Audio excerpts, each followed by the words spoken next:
So we just had another election here in the United States a couple of weeks ago, and one would imagine that around now would be the time for Republicans to start unveiling some specific examples of voter fraud that supposedly happened across the U.S. in these 2022 midterms.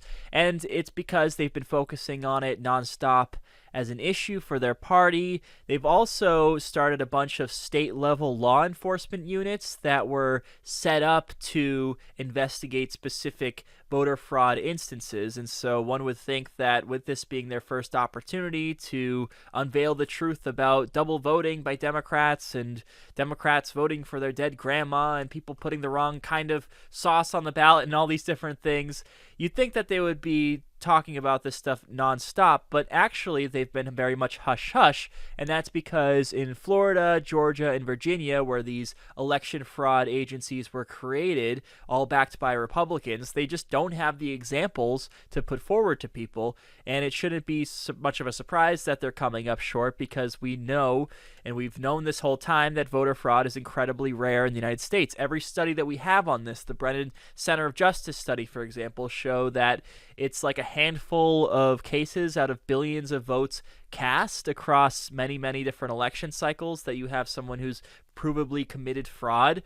And many of the examples of voter fraud from the 2020 election were actually Republicans who were voting for Trump, thinking that they were making up the difference because the left was supposedly committing so much fraud. Surprise, surprise, they weren't, but the Trump people in some cases were. And of course, voting twice, voter fraud in general, is just rare because it's the type of thing that could get you sent to prison, and you're risking potential jail time for one vote that's probably not going to make the difference in an election. It's probably going to end up being inconsequential, so it just doesn't seem like a fair trade for the average person to want to make.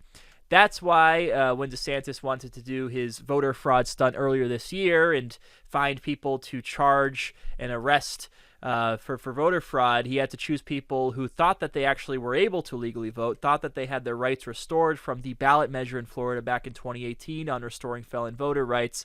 And it's only these fringe cases that you can really find to really make your case for how this is supposedly existing all across the country. There's just not that many cases of people willingly doing this, and so a special task force in all of these states never really made sense, but of course it was just to appeal to right-wing voters.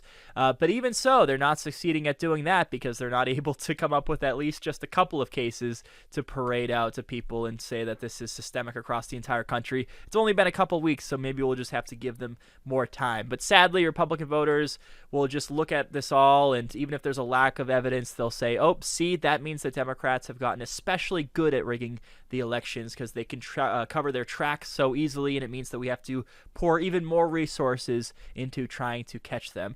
I will say, though, that the voter fraud thing does seem like it's calming down after this 2022 midterm cycle. The only person that's really trying to make it a focal point is Carrie Lake, who lost her election in Arizona, but these other Trumpian candidates like Doug Mastriano and Tudor Dixon in Michigan, they've just decided to concede. So at least for now, the voter fraud lies are taking a break, but I do think that they'll be back in 2024 if Trump decides to run and if he ultimately ends up losing either the primary or the general.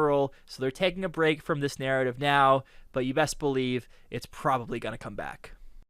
Check out our sponsor, Shaker and Spoon, the monthly cocktail subscription box that delivers the craft cocktail experience to your door. Each monthly box comes with 3 original recipes created by world-class bartenders with ingredients for 12 cocktails. My favorite is the Blood and Sage. It's part of the vodka-based drinks. It uses herbed sage syrup and blood orange Meyer lemon ginger ale. Delicious, refreshing. I love how Shaker and Spoon includes everything you need, the ingredients, the instructions, right in the box. The recipe is easy to follow. The Blood and Sage made for a very relaxing fall afternoon on the back deck. A lot of fun.